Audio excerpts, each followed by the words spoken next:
Okay, what's up YouTube? Dell here from Zephyr, and today I'm going to be going through a tier list for all of the structure decks in the TCG. Now, as a bit of a disclaimer, when I say all of the structure decks that I can provide educational input to as to where they kind of adapted in the game state when they were first introduced. So for me, I got back into the game in 2016, which is why these decks are from 2016 to date, as the first official structure deck that I purchased was the Monarch's Domain one, which is the first one that came out in 2016.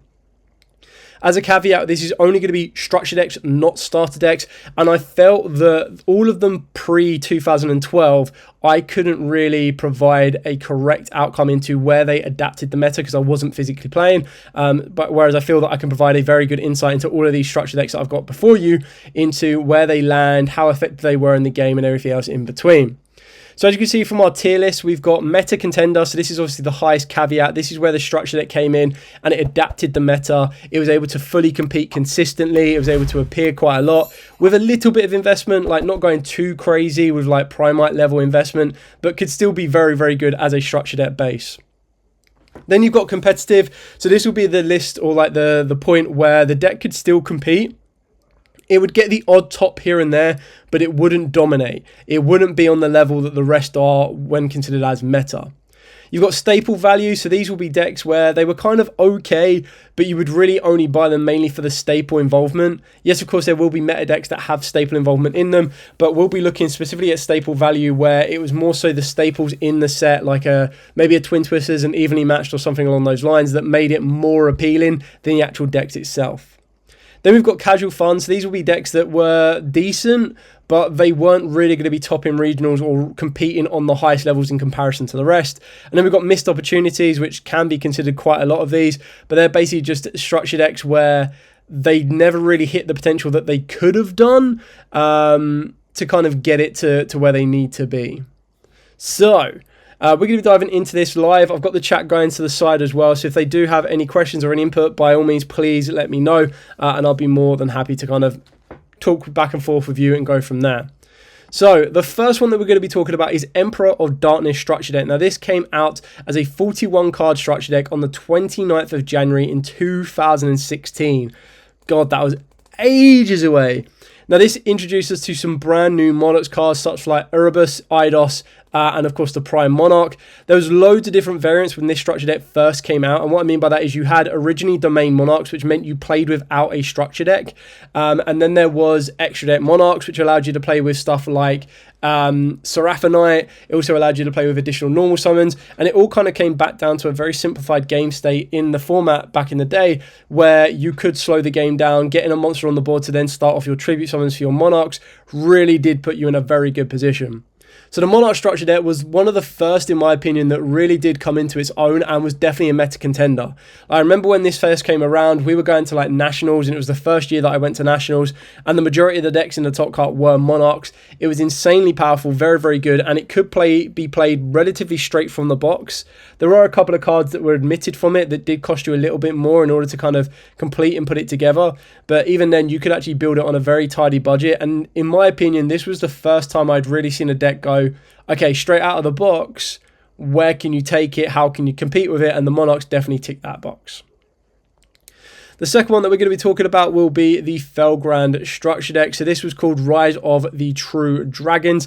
Now, this also was pretty cool as well. This came out in August, I believe, May, June, July, yeah, August of 2016. Again, a 41 card deck. It kind of had a bit more synergy with a bit of Blue Eyes because they had just received a brand new booster box in the form of the Shining Victories as well. And it was more of a structure deck to support Blue Eye, like dragon style cards, which is really kind of cool. Now, in my opinion, something like the Felgrand as a deck wasn't on the same level of Monarchs. It definitely wasn't as meta-defined or meta-dominant. And then on top of that as well, it kind of acted as more of like, here's one or two cards that you might take out of it to then enhance a Blue Eye strategy. I wouldn't say there was any amazing staples in it that really gave you anything to kind of think about. So let me just try and find an exact set list for this one as well. So I think it was like Rise of the Dragons or True Dragons Return that really did kind of make it come into its own. It also gave us access to a reprint of like Breakthrough Skill. It gave us the Chaos Dragons. So obviously you got the White Wyvern, Black Collapse, and then the actual Chaos Dragon, which is now currently banned. It gave us Red Metal Dragon, Call of the Haunted. I know these cards all sound massively dated right now, but it kind of gives you an idea of what you'd be looking at. Arc Brave Dragon as well was a really kind of cool addition, but it wasn't on the same level where you could put this deck together, you would then be able to compete and dominate with it. It was one of them ones that you would take out bits and bobs of it and then add to it. I wouldn't say that it was missed potential. I would probably say if you were to play Felgrand on a pure basic level, it would have become a casual fun style deck because there wasn't really staples in it that made it worthwhile. It wasn't a meta dominant. It was more so that Blue Eyes after Shining Victories was a meta contender deck, and you were able to take some cards from the Felgrand strategy to help you make it a little bit more consistent and a little bit more aggressive. But the deck itself didn't really reach the heights that it probably could have done. I wouldn't say it was a missed opportunity because I think it did exactly what it needed to do. It supported the Blue Eyes. It gave a little bit more hype to the Blue Eyes strategy as well, which was really kind of cool. Now, the next one was actually a double pack, and what I mean by that is two structure decks came out at the exact same time, and this was the structure deck Yugimoto, which was more circled around the gadget cards. And then it also came out with the Kaiba structure deck, or the Seto Kaiba structure deck, which was circled around the ABC strategy. Now, we already know which one of those two just by telling you what they were. Which one was a little bit more well-known, a little bit more aggressive, but I have to kind of make it as fair as possible. So with the Yugimoto structure deck, this introduced us to four brand new gadget monsters, but then the reprints inside the structure deck were very nostalgic in the sense that it reprinted Swords of Concealing Light, Magical Cylinders, Dark Magician Girl, Jack, Queen, and King's Knight, Berthanet, Gearfried, the original Magnet Warriors as well. So I definitely feel that in comparison, when you're looking at it side by side with the Blue Eyes, like the Seto Kaiba one, it was definitely a missed opportunity. I wouldn't say that it was meta defining at all. I wouldn't say that it was massively competitive. You could argue that it was casual, but I feel that it could have made the magnets so much better. And again, when you're kind of comparing it to the one that came out at the same time, and these both came out, let me get the exact date for you on this one. These both came out on the 21st of October 2016. And it was more so the fact that we got obviously getting all of the new Magnet Warriors, but then when you kind of compared it to the XYZ Dragon Canyon Union support, you got A Assault Core, B Buster Drake, C Crush Wyvern, and then ABC Buster Dragon, which was all amazing. And then when you were kind of comparing that to its compatibility, the ABC structure deck was actually massively competitive. Now, some might say it wasn't meta, and if you don't think that it was meta, you can also put it down under competitive, but there was definitely a lot of times where ABC strategies were actually topping events and doing incredibly well with it, and that's kind of where the strategy kind of came from, and it definitely was able to compete. Apologies. And this was during like Metal Foes format. So this was just at the end of the Monarchs format into the Metal Foes format. And being able to set up an incredibly powerful boss monster in the form of the ABC Buster Dragon, being able to discard and then banish was insane. And a lot of players were combining it with other strategies, which really did mean that the field presence was a lot stronger and a lot more intimidating.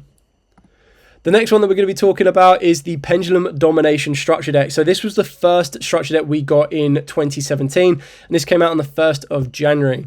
So it was a bit of a weird one because it was actually called Pendulum Domination, when in theory it was basically the DDD support.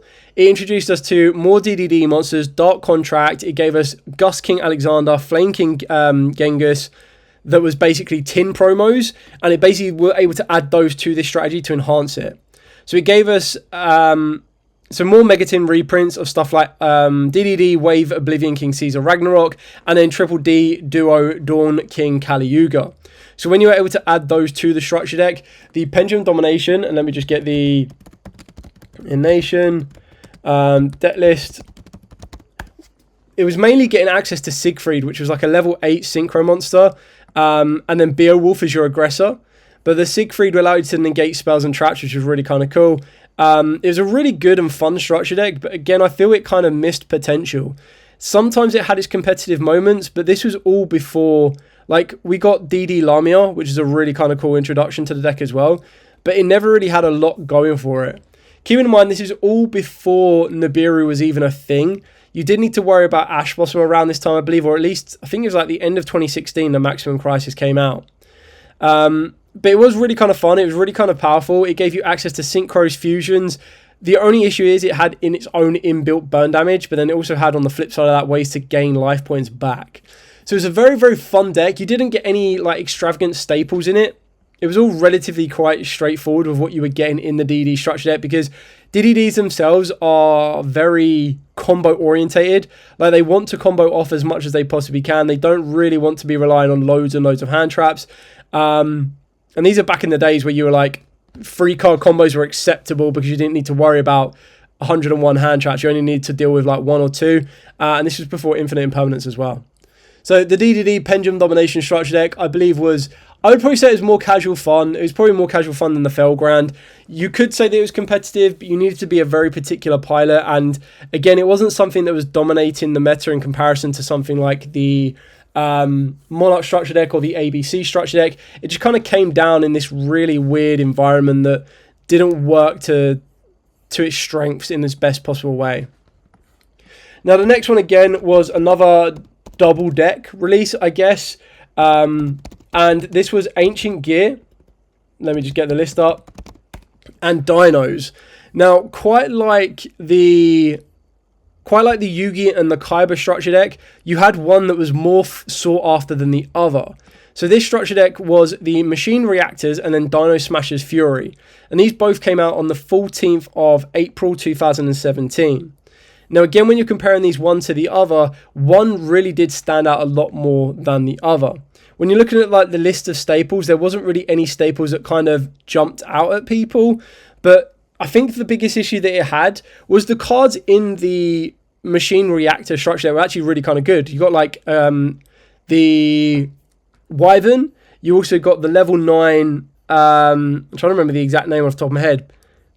Where is it? The Ancient Gear Reactor Dragon. There you go. So you got the Reactor Dragon. You got the Wyvern, which is great. You then also got Catapult, which is like kind of really kind of cool for the strategy to make it move further forward, make it a bit more aggressive. But then when you had Dino Smashers, a lot of people were going one or the other. And more times than not, once the hype kind of built up a little bit more, a lot of people realized that the Dino deck was just so much more superior than the Ancient Gear one. So for the Ancient Gear one, I wouldn't say it was a missed opportunity, because I actually felt that a lot of the cards in it was really, really kind of good. And it definitely had a very kind of cool casual element to it as well, because it gave you that Ancient Gear strength.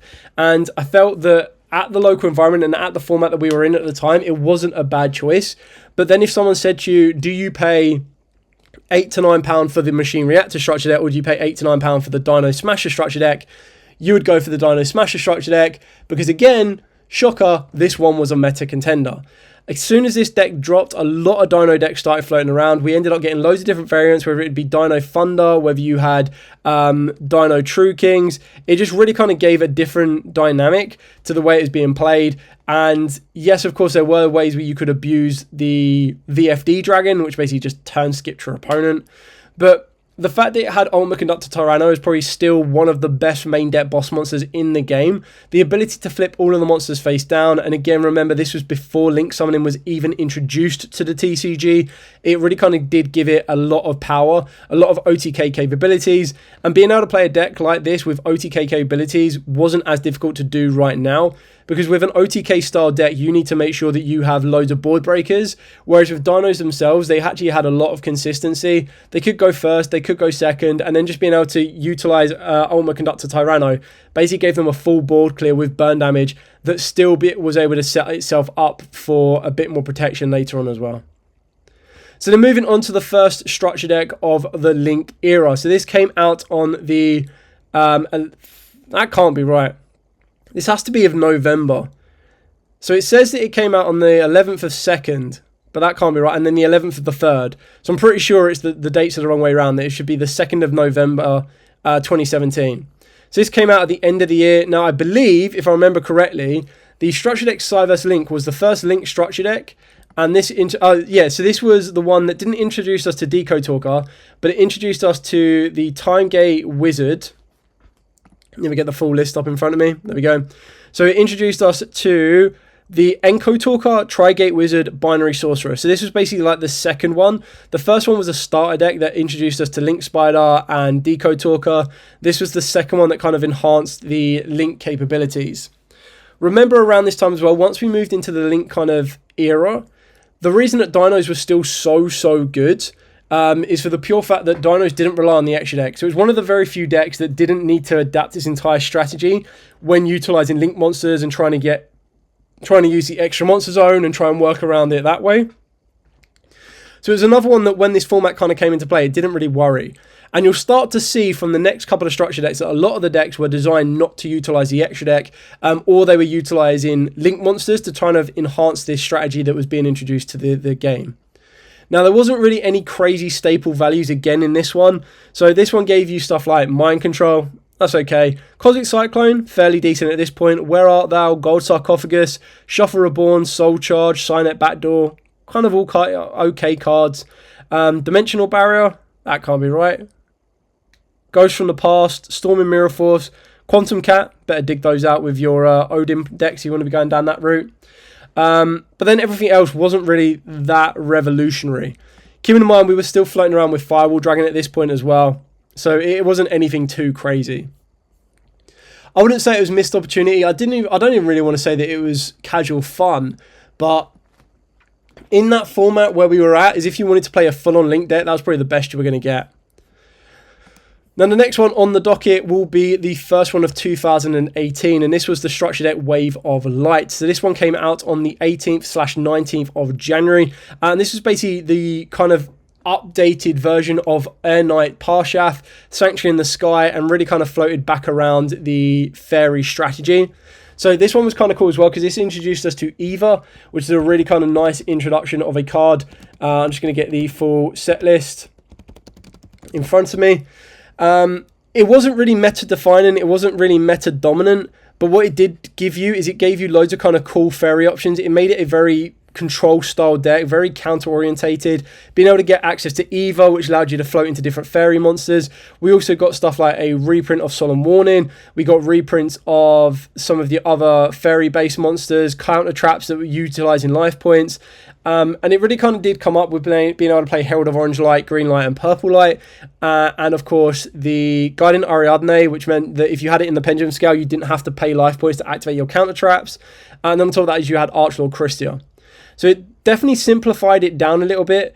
I would say that it could compete as well, because there were some times when this deck, when we're in this simplified game state, taking it back to a very control-orientated deck, it definitely gave it the ability to compete, because a lot of the decks right now were trying to be this combo-heavy style when you were trying to get your U-Links around, you were trying to get your Firewalls in rotation, you were trying to really kind of utilize the extra deck. This became a deck that you could go, all right, well, I don't want to try and learn this brand new mechanic that's being brought in. I want to try and keep this a little simpler on myself, or I'm coming back to Yu-Gi-Oh! I want to play a very basic control style deck without having to worry about high attack monsters. How can I slow the game down? And this was one of the ones that kind of came into play. The next one is the Lair of Darkness structure deck. Now, the Lair of Darkness deck I actually found really fun, because it had that ability again to be relatively control, but could also be slightly aggressive with stuff like the Darkest Diablos. The only issue was Darkest Diablos then became like a staple card or like an abused card in other decks and strategies, so it didn't really get to shine. And a lot of things you're going to be seeing here is we're only up to 2018. So within 2 years, or give or take 2 years, we've ended up seeing 1, 2, 3, 4, 5, 6, 7, 8, 9, like 9 to 10 structure decks. And probably by the end of 2018, you'll probably end up seeing 10 structure decks in 3 years. And then as we get to the end of this list, you'll start to see that we ended up getting like one structure deck a year. And at one point, we didn't get a single structure deck a year. So these were the days when structure decks were being spun out a lot faster, which sometimes I didn't mind. But then I also quite like the idea that as you'll see that we get less and less structure decks per year, the structure decks that we do get are a little bit more refined. They have better competitive value. And then they also have more staples, which is really kind of cool. So the Lair deck structure deck was actually really kind of cool, because getting Darkest Diablos, Lord of the Lair, is an insanely powerful boss monster. A brand new virus card in the form of the Grinning Grey virus, and then of course Lilith, Lady of Lament, made it a lot more control orientated, made it a little bit more difficult for your opponent to kind of play around a bit more. And again, quite like the Wave of Light, it became this secondary control style deck that did have a bit more aggressive nature to it. I wouldn't say that it was competitive because it didn't have this high level of control that the rest did, and it did rely on you to have Lair of Darkness in rotation in order to abuse its tribute effect of most of its trap cards. So it kind of felt a little bit short in comparison to the Waves of Light, which, if I'm being honest, maybe Wave of Light needs to be down here. Maybe it was casual fun, but it could have a bit of a moment. The same with the Lair of Darkness. It would have its moments every now and then, but maybe it wasn't competitive on a hugely consistent basis. So moving on to the next one of 2018, this one came out in September. So this was the structure deck Powercode Link.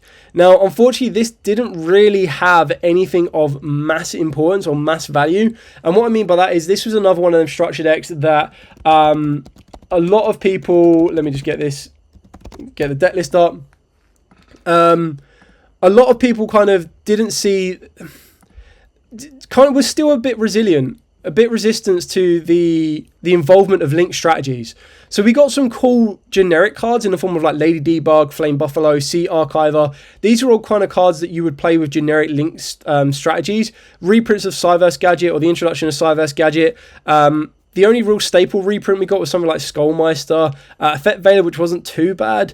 But then as you were going down these cards, Forbidden Chalice, Swords of Revealing Light, Night Beam, Reasoning, 1-for-1, Terraforming, Traptrix, Trap Hole Nightmare, Trap Stun, Call of the Haunted, Debunk. You can see where we've kind of moved away from them.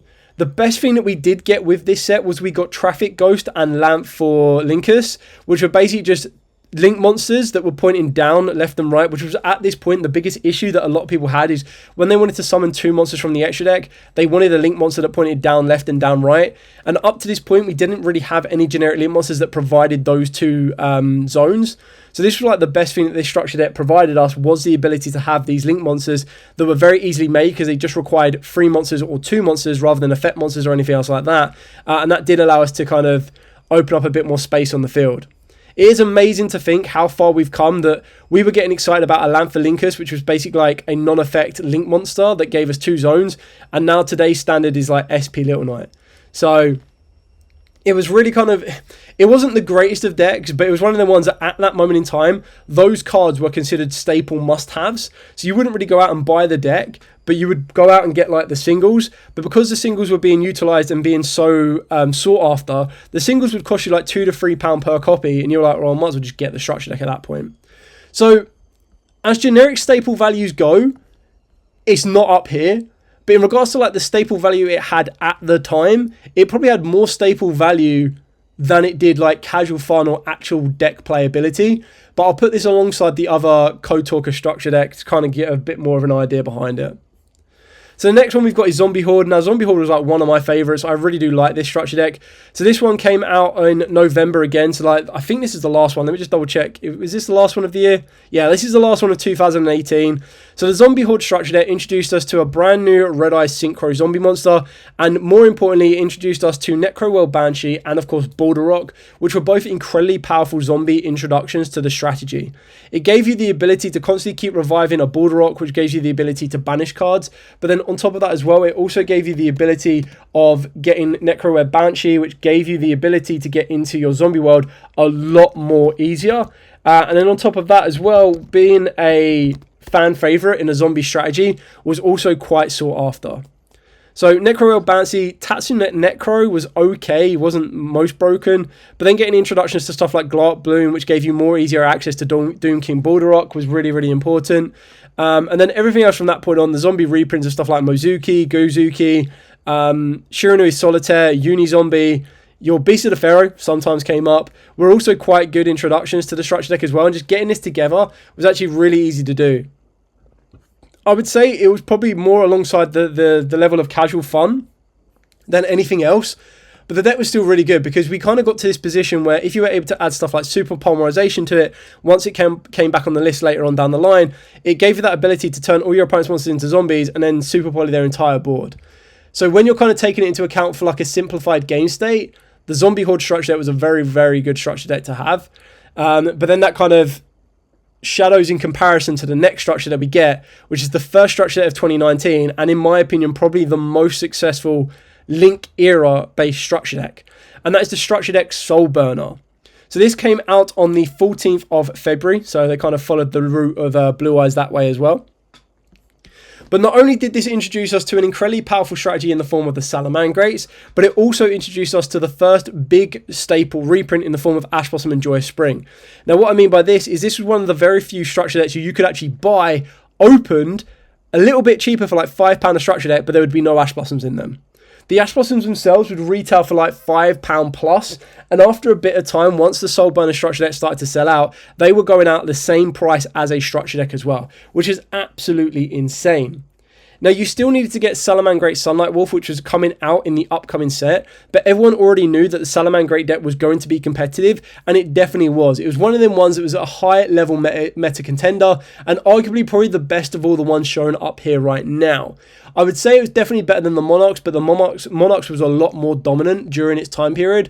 I would say the Dinos is probably a little bit higher up than the Kaiba ABC structure decks, just because of the different variants that this deck had. Again, it provided another layer of aggression, and it still had an insanely powerful boss monster. So, on its own, I wouldn't say the Soulburner was a meta contender, but if you were able to add a Salamangreat Sunlight Wolf, which was literally a rare in the next set, you were able to compete on the highest level once you learnt the deck inside and out. The recurability that the deck had from the graveyard was absolutely insane and really did put a lot of players, I wouldn't say on the map, but it definitely gave them a very powerful fighting chance. And you did see that at tournaments, whether it be local levels, higher levels, regionals, you name it, that the Soulburner structure deck was putting in a heck of a lot of work. Moving on to the next structure deck. So the next structure deck was Order of the Spellcasters. Now, the year of 2019 was actually a great year for structure decks because the structure deck Order of the Spellcasters introduced us to brand new Pendulum monsters. The biggest issue with something like this, when this came out in April of 2019, is that it was relying on Pendulum monsters and we were still under the locks of Link summoning mechanics. So if you were to Pendulum summon, you needed to open up some some Link zones in order to summon from the extra deck. But being able to get access to an incredibly powerful boss monster in the form of the... Let me just get this one right as well. Order of the Spellcasters deck list. So being able to get access to, once this loads up, your Endymions. So mainly the Mighty Master of Magic, and then following that up with your Servant of Endymion. Again, just provided you with these very easily accessible scales that were able to kind of flood the board with some of your Pendulum monsters. One thing that a lot of people were trying to do is you were going to have to go out of your way to get the Mythical Beast cards because you wanted to get the Cerberus to kind of... We were in this period where you needed to get extenders to the board because remember, Electromite was legal back at this point. In regards to like staple reprints as well, we got Droll and Lockbird, which is a great reprint because it's one of them ones that floats in and out of formats, and it was one of them staples alongside Pot of Desires that followed on from the same kind of feelings with Ash Blossom and Joyous Springs. It was a really kind of cool structure deck. Unfortunately, you did need to mix it with a lot more because you did need to mix it with Electromite, you need to mix it with your other generic Pendulum Magicians at that time as well in order to give it the most competitive value that it could possibly do so. So with that being said, I would say it was definitely a competitive deck overall once you completed it, and even without adding in huge amounts of money, Electromite wasn't that expensive down the time. Like if you picked it up early enough, you were picking it up for like £10 a copy, and that really did give you a competitive edge as well because it kind of caught a lot of people off guard, and then it was able to flood the board with some incredibly powerful monsters, and then just being able to constantly recycle its scales was really kind of good for it. The next structure deck coming in 2019, once I get to it, was your structure deck Rokket Revolt. Now, Rokket Revolt was I would say the most aggressive Link, or the Link deck of its format because it introduced us to rocket monsters, so dragon monsters themselves. At the exact moment in time, it wasn't the most dominating Link deck around, but eventually it started to produce more like the Dragon Link strategy. When you look at the Dragon Link strategy, you take a look back at your Tracer Dragon. That's really kind of where the engine starts to kind of make itself a little bit more known. I'm just going to get the full structure deck list up as well. But the idea behind this one is it introduced us to Rocket Tracer, Rocket Recharger, and then of course you've got the Absorouter Dragon, which a lot of people should know by now. You then got the Auto Rocket, which sometimes people played, sometimes people didn't. Rocket Synchron, Gateway Dragon, Defrag Dragon. All of these cards were being utilized in order to kind of extend your plays. It also introduced us to Quick Launch, Boot Sector Launch, Dragon Shrine as a reprint, Return of the Dragon Lords as a reprint as well. Twin Twisters, nice little staple reprint. Red Reboot, which at the time it wasn't banned. And Imperial Order, again, at the time it wasn't banned. It also gave us the introduction of the Topologic Zero Boros as an insanely powerful Link boss monster, and a reprint of Borreload Dragon, Triple Burst Dragon as well, alongside Quad Brawl Dragon, which sometimes came into relevance in more recent kind of scenarios and recent kind of formats. So again, the Dragon structure deck itself wasn't massively competitive, but once it started to be spliced with other decks, it was definitely one of them step-up values. It wasn't one that had staple value, but it was definitely one of these decks that over time it became a meta contender if you consider it as Dragon Link. But unfortunately, if I'm going to consider it without all of the inside involvement of the Dragon Link style cards and its overall format, I would say it was a very powerful competitive deck. Now, the next one I think actually got really, really unlucky. So the next structure deck that we received was the structure deck Shaddoll Showdown. So this one came out in the 13th of February 2020. So you can see that there's a bit of a format here that over like 3 different years, we actually received structure decks on Valentine's Day. So Blue Eyes and then the Shaddoll structure deck and another one. Now, unfortunately, with this deck, because it came around the period of COVID, it never really got its ability to be that meta challenging on a consistent basis. It was one of them decks that was utilized during a lockdown format like remote duels. It definitely got its highest potential when it was being utilized with invoked cards, but it introduced us to brand new cards like the Shaddoll Wendy, the now Shaddoll Ariel, reprints of Falco, Hedgehog, Squamata, Dragon, Beast. And then, of course, it also reprinted Lava Golem, Blackluster Soldier, Envoy of the Beginning, Dark Arm Dragon, Performage Trick Clown, Armageddon Knight, Felice the Light Swan Archer, Mathematician, Electromagnetic Turtle. And this kind of brought a lot of players back to the Duelist Alliance era when Shaddolls were first introduced. El Shaddoll Fusion, a reprint of Super Polymerization, Instant Fusion as well, Allure of Darkness, Foolish Burial, Living Fossil, Pot of Avarice, Twin Twisters, and then, of course, Rest Shaddoll Incarnation. Which is a really kind of cool introduction to the deck as well. And it reprinted loads of the fusion monsters. I believe at the time Construct was still banned, but I could be wrong on that one. But the fact that it allowed you to also introduce the App Clone, reprints of Construct, Windar, Shekanaga, and of course Shaddoll Fusion. It was one of them decks that really kind of, like I said, invigorated those that was in the Duelist Alliance format. And unfortunately, as soon as the structure deck came out, like a month later, we all went into lockdown and we all went into the COVID era. Which means it never really got the light that it deserved. It probably got about a month of competitive gameplay in person and then started to shift to remote duels. And before long, it then ended up getting the set that introduced us to the Adamancipators and the Eldritch. So it took a bit more of a step back. The deck itself, in my opinion, was definitely a competitive style deck. It definitely got enhanced when you added Invoked to it as well, and Invoked Shaddoll would still be one of the most powerful decks around. I just feel it's one of them ones, quite like Adamancipators, where they were kind of stopped or power crept before they really got going in the physical scene, and that's really kind of what took it away from it. So carrying on, the next one that we get comes out in April. So again, like 3 or 4 structure decks a year. But this one was the Mechanized Madness. Now this was a good, fun structure deck. Again, the issue is this happened during COVID, so we never really got the full competitive experience that you might have liked to have. But on top of that as well, it didn't really have anything groundbreaking. Yes, it introduced us to a brand new mecha in the form of the Machina Citadel, alongside Irradiator, Gear Frame reprint, Fortress reprint, and then of course it also gave us some more introductions like a reprint of the Jizakuru, Scrap Recycler, Righty Driver, Lefty Driver, Despot 1 and 3, bit random, the introduction of Machina Redeployment, and then for reprint staples, it gave us stuff like, well, I say staples, Cosmic Cyclone was probably like the best thing we got off of the back of that, and Solemn Strike, which was actually half decent. It also introduced us to the Unauthorized Reactivation, which is a really kind of cool card to add to the strategy, because that then got utilized with another structure deck up here being the ABC deck of Seto Kaiba, where you could start using that in an ABC strategy. So the deck was okay. It wasn't meta defining. It wasn't meta challenging. It was never going to see the biggest light of day during COVID, and it probably falls more within this casual fun element. Like, don't get it wrong, nowadays a machine deck is still really powerful, but when you look at a machine deck, it's not a Machina deck. It's like a machine hybrid. It has the what they got, like Tunneler, Harvester, so it's got the Infinitrax and everything else in between. The next one on the docket, the next one on the list, again, is a bit more of a fan service. Again, this one came out during like the COVID period, unfortunately. And that was the Structure Deck Sacred Beast. So this one came out of the 10th of April, May, June, July. There we go. I believe it's July or October. Yeah, I think this one came out in July. So the Sacred Beast Structure Deck came out in July. This, again, was a really kind of cool, nostalgic style Structure Deck to get.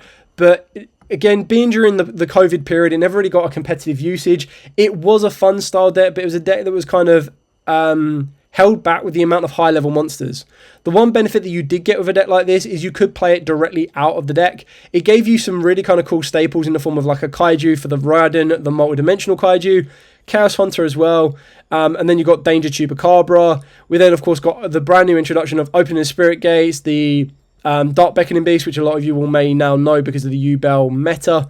Reprints of 1-for-1, Set Rotation, Terraforming, Pot of Desires is a kind of cool reprint.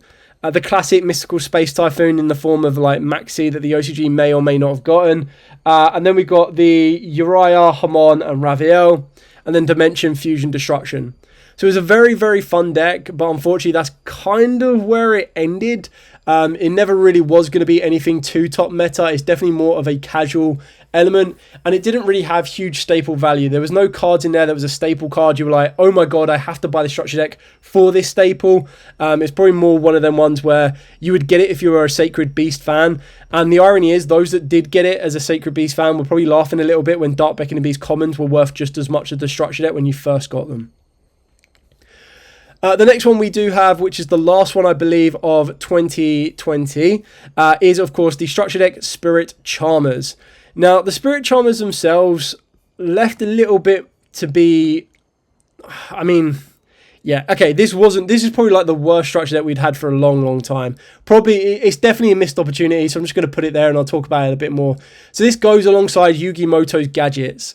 So this one basically gave us, the best thing it gave us was the Awakening of the Possessed, which were level 5 monsters that could summon themselves directly from the deck. The biggest issue with that one is, 2 of them, the better ones, the Water one and the Wind one, actually came as promos. They didn't come in the structure deck, so you had to get the promos to make it worthwhile. It also reprinted all of the Fairy Tail cards, so Luna, Rella, and Sleeper, except Fairy Tail Snow, because it was banned at that point. In regards to reprinted staples, Effect Veiler, Denko Sekka, Raigeki, Secret Village of the Spellcasters, arguably, Spellbook of Knowledge, Book of Eclipse, Twin Twisters, Dark Rune and No More, and then Metaverse, Dimension Barrier, and Solemn Warning.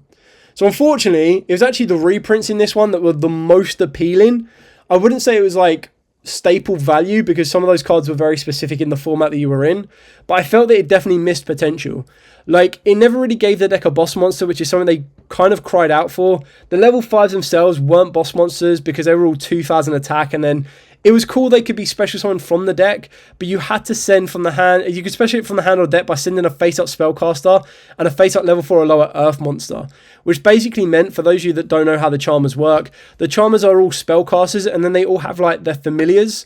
So the Earth has the No Furious, the Water has the Gigabyte, the Fire has the Inari, and then the Wind has the Ranryu. And they're basically like, if you control a Spellcaster, you get to special summon it. So it was kind of cool on that one, but the Charmers themselves were all old school flip effects. Whereas what they needed is they needed upgrades on the Charmers. So you do have, let me just find this, you have the other familiar Possessed, which are the Charmers. You get to special it from the hand or deck by sending a face-up Iria, the Water Charmer, and a face-up Water monster you control to the graveyard. So they all had to send 2 cards, which wasn't ideal. What you wanted to... and they all had the same effect, that if it is special summoned by its own effect, attacks a defensive monster, inflict piercing battle damage. What it should have been is you should have been able to tribute off the original Ashura, Iria, Hita, or Win to get to their familiar Possessed, which is the level 4s. And the level 4s should have given you the ability to search out their...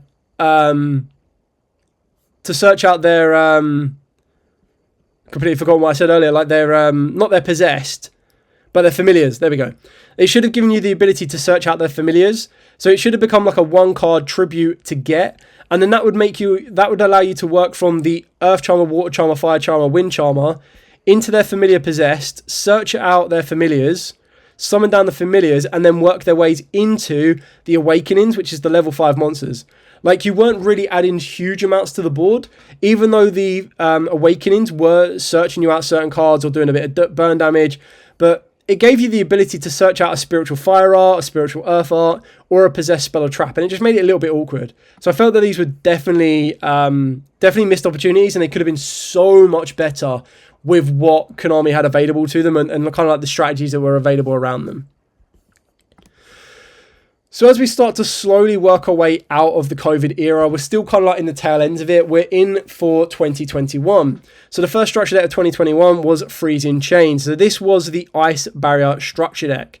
Now, keeping in mind, if I remember correctly, the Ice Barrier, the Charmers, and the Traptrix, I believe, were decks that won a poll for the next structure deck. So they were getting to, or they lost the poll for the exclusive cards, and then Konami made them into structure decks anyway. So for the Ice Barrier structure deck, this introduced us to Hexa, Speaker, Revealer, Zuijin, which you barely use, but it kind of gave you the ability to make a very cool control style deck. We had Ronin Toadin, which is now unfortunately banned, Duke Flog, a reprint of Mooning Glacier. We also got Freezing Chains of the Ice Barrier, Winds Over the Ice Barrier, Medallion reprint, Salvage reprint, Where Art Thou reprint, Appointer of the Red Lotus, Fiendish Chain, Mind Drain, Heavy Storm Duster, Crackdown, and then a brand new boss monster in the form of the Trishula, Zero Dragon of the Ice Barrier. So this was kind of like a cool structure deck to get. It wasn't anything meta changing. It was, again, probably more of a casual style deck, but it was really kind of cool for the nostalgia bit where it allowed you to work a little bit more, and also gave you a bit more presentation for the whole Ice Barrier strategy. Now, looking onto it, the Ice Barriers really kind of came into their own when we got the support in, I want to say it was Battles of Legend last year. So when we got the Battles of Legend in 2024, that's when Ice Barriers really came into its own. So I can't really class it as being a competitive style deck. It didn't really have huge staple value. It was definitely a casual deck when it first came out, but that's kind of really where it worked. Mina Togo Fund Me. No, I'm not from Germany. I'm from the UK. Good evening, David. I'm just going to take a breather while we kind of catch up on this one. Good old day. Hopefully it says you've had a busy day with the kids.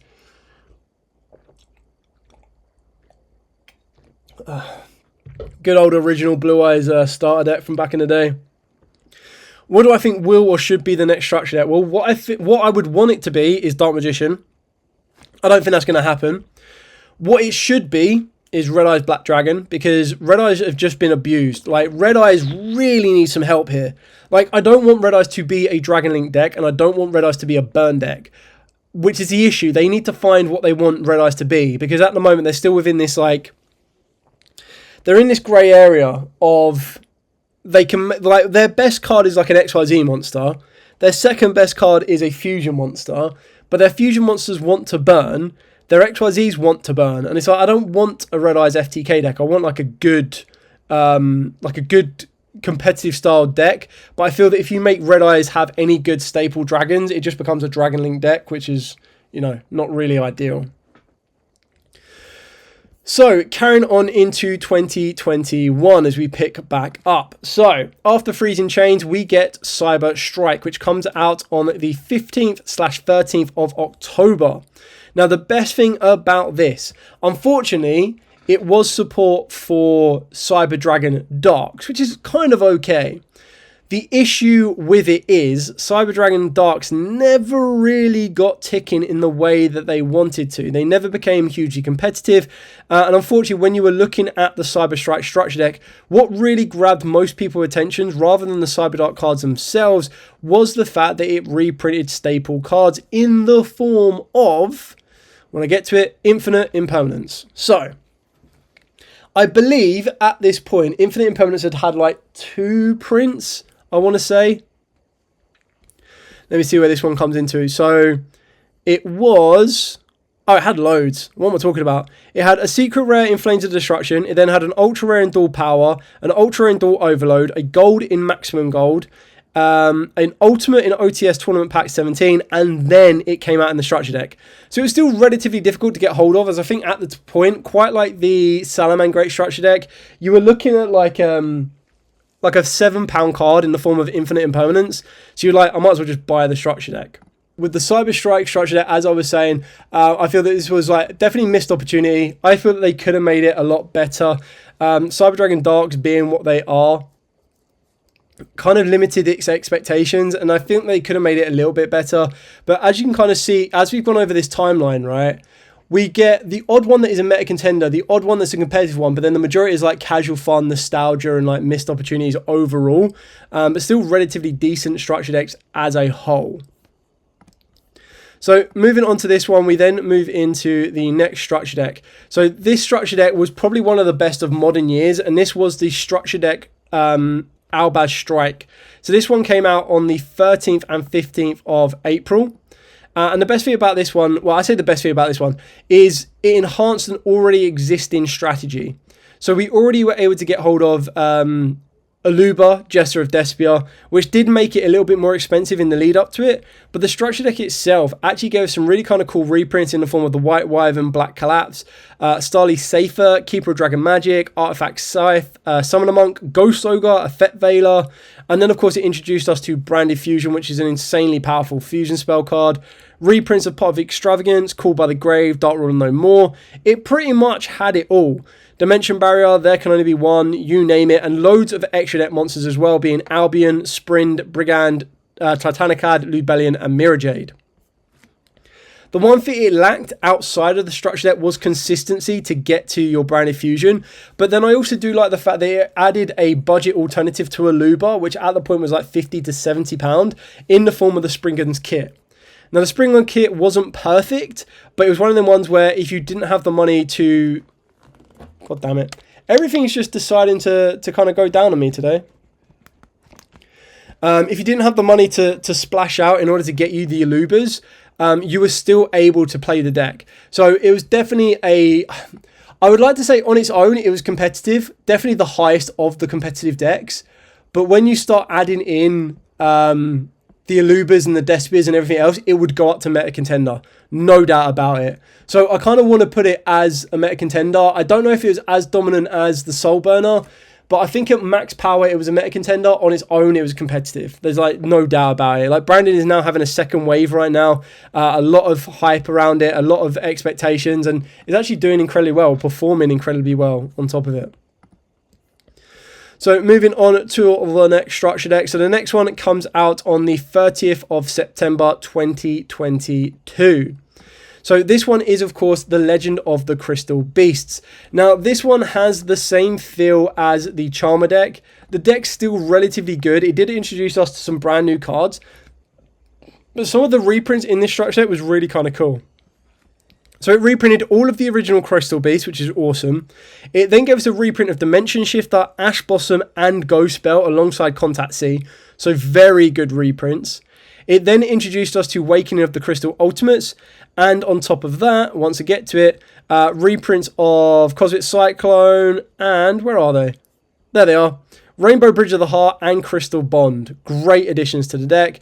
And a brand new Ultimate Crystal Rainbow Dragon Overdrive, if it needed it. The deck itself was kind of okay. It was a casual style deck. But the overall value of the staples you got in it was absolutely insane. The fact you got all of those cards, like I mentioned, Ash, Shifter, and Ghost Spell was an awesome start. And we were in a format where Cosmic Cyclone was actually relatively quite useful in the format and in the meta. So when you're looking at overall value, to get this was pretty good, because I think this is one of the structure decks that, because the deck itself didn't do as well on a meta standpoint and didn't sell out everywhere, it's one of the ones that a lot of places would put it up for sale. And when they put it up for sale for like £5 for a structure deck, you'd be mad not to grab it just to have staples in the form of Shifter, Bell, and Ash. Like, that was crazy good. Moving swiftly on to the next one. So the next one is one of my favourites I've had for a long time, and that is the Dark World structure deck, which came out on the 30th of November / the 2nd of December 2022. So the best thing about this structure deck is it gave us Dark World support. Now it gave us introductions for brand new cards like Rainbow, Genta, Pearl, but then also gave us reprints for Luciant, Gold, Silver, Baron, Latium, the original Rainbow, and if that wasn't enough, it also gave us a brand new introduction of the Grepher Dragon Overlord of the Dark World and Dark World Ascension. Of course, you've got all the other reprints like Snow, Grepher, and Gates. But we also got a Skill Drain reprint, a Mind Crush reprint, Card Destruction, Drag Down to the Grave, Dark World Dealings, Dark World Archives, and then Archives and Puppetry were brand new additions. Reprints of Fabled Raven, Absolute King Backjack, Danger Sukonoko, Danger Mothman, Thunderbird, and Bigfoot, all which enhance the general strategy of Dark Worlds. Now, Dark Worlds, without a shadow of a doubt, are competitive, or technically when this structure deck came out, were definitely competitive. And so this one, in my opinion, definitely swings into the competitive level. Now, I'm not saying it's on the same level as like a consistent Dragonlink deck or a Winterlock deck or anything like this, or even a branded deck. But like I said, I'm considering these when they come out of the structure decks, and then very minimal investment. When you're adding a very tidy investment of like £5 per copy, so like £15 investment to get you your Sunlight Wolf, it's well worth it. When you're having to add £150 for your Alubas, it stays at a competitive value and goes up to a meta contender when you put that amount of money in. So coming on to the last 4 structure decks, so we're going to be moving into the next structure deck on this one, which is structure deck Beware of the Traptrix. So this is the first structure deck that we received in 2023, and this one came out on the 22nd/the 24th of February. So this is one of the, like, alongside Dark Worlds, these are how we're starting to come out of COVID. We're probably completely clear of COVID at this point. And this introduced us to Pudakar, Arachnakampa, great additions to the whole Traptrix strategy. Trap Tantalizing Tune, Traptrix Garden, Trap Hole Nightmare, and the most important trap card in this city, in this strategy, is the Traptrix Halatea. Alongside reprints for Traptrix Sarah, introductions of Traptrix Pignicula, Atopus as well, and then reprints of Rafflesia, Alameris. Evenly Matched is a great reprint, Artifact Sanctum at the time as well. Gravedigger's Trap Hole, like this pretty much gave you everything. Harpy's Feather Duster, Raigeki, you name it.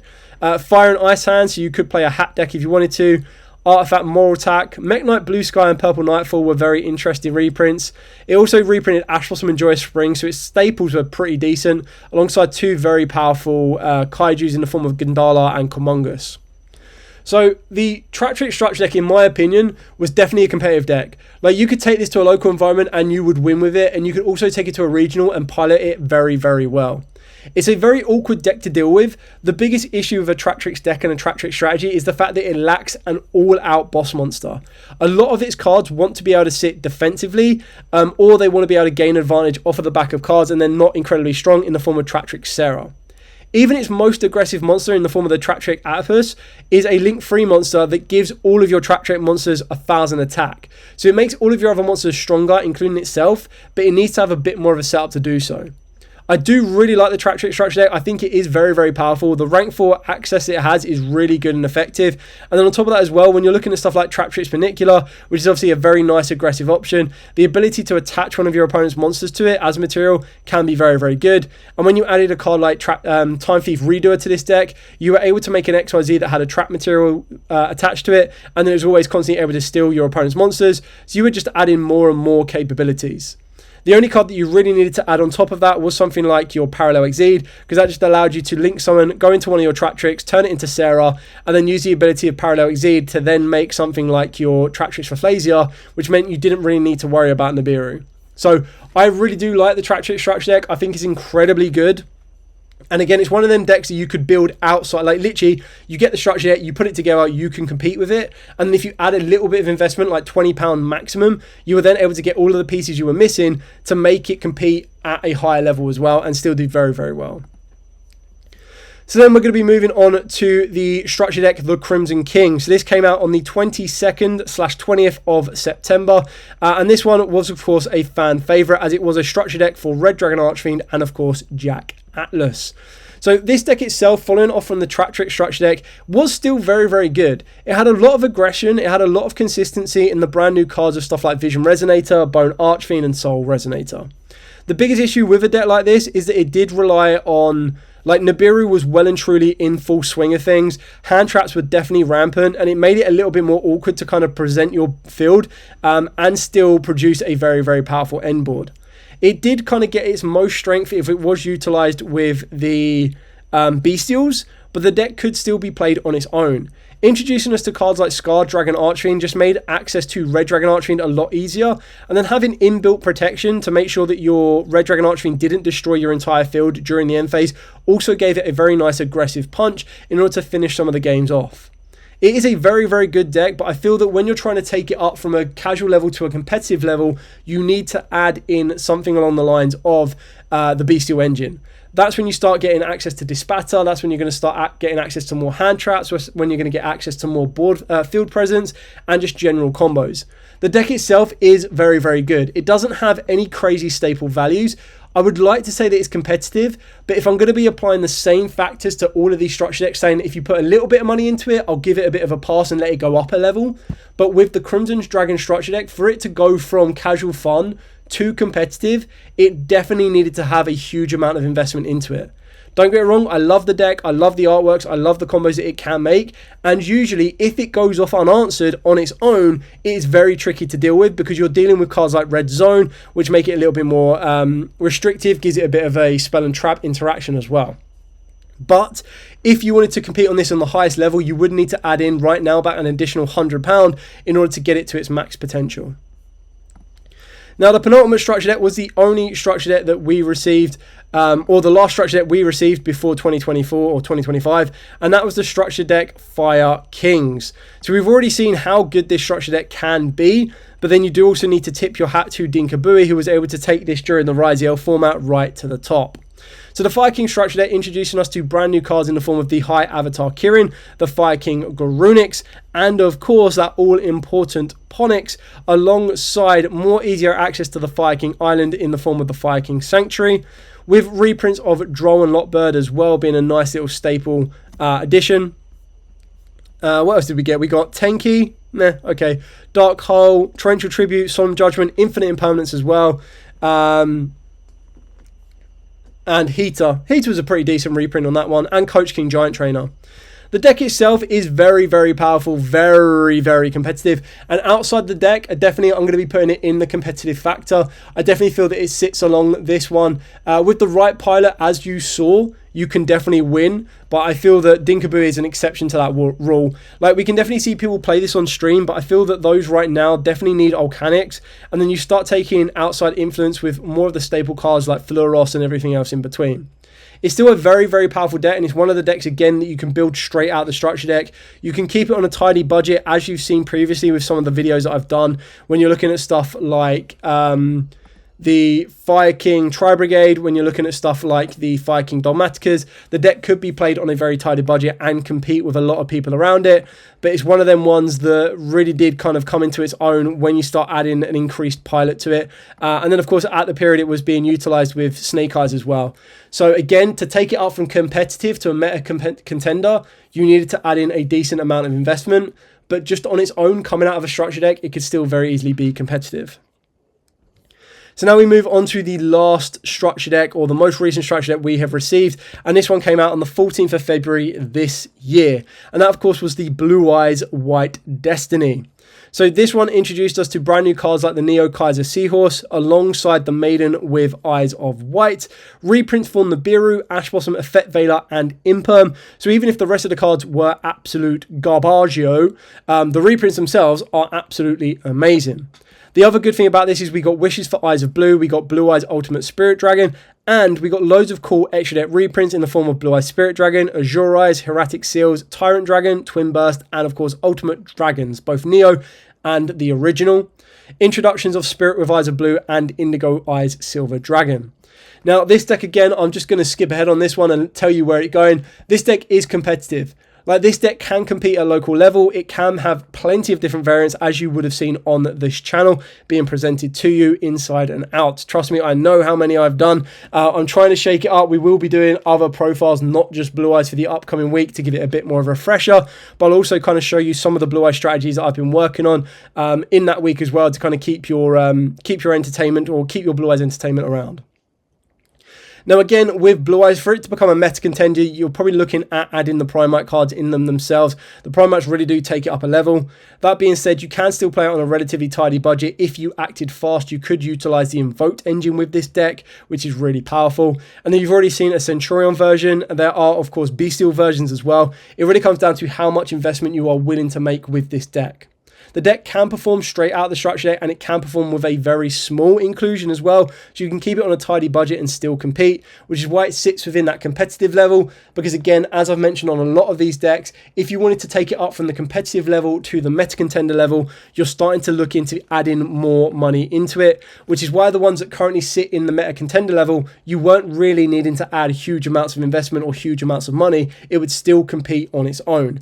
Whereas to take everything else in the competitive structure up one, you would need to add a lot of investment. So like Aluba, Jester of Despia at that exact moment in time, little bit different now, but you'd still be needing Cartesias, Quests, and Grand Grignols.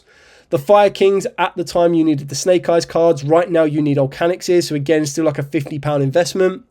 The Blue Eyes, to get it up the level, you're going to be looking at Primites. For the Pendulums, back in the time, you were needing to have your Pendulum Magicians and of course your Electromite. For the Rockets, you need to have all of the Dragon Link cards, so you needed your Guard Dragons, Pixies and LPs, and then all of your targets, your Savage Dragons, you name it.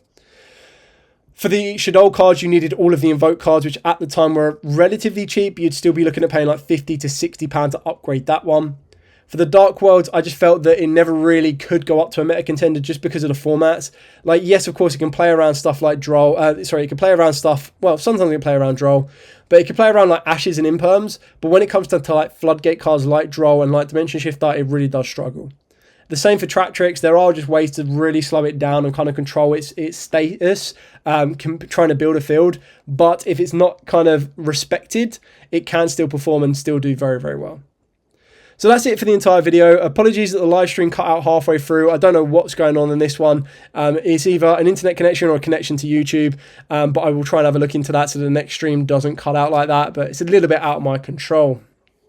Anyway, thank you so much for watching. I hope you found this a little bit informative, something a little bit different to like normally what you would see. I thought it was kind of cool to rate the structure decks, so you can kind of see the pattern of where Konami has been going with these structure decks. You do get the odd nostalgia ones, but when you're looking at the most recent ones that we've received, like looking at Soulburner, you're looking at the branded structure decks, you're looking at the Fire King structure decks, the Blue Eye structure decks, all of them have been sitting around the competitive environment, or they've had really good staple reprints. Like, I think the last kind of casual style deck we got was the Crimson Dragon structure deck, and even then, some people could argue that it's a fairly competitive style deck, depending on what you were trying to do with it and what you were trying to achieve with it.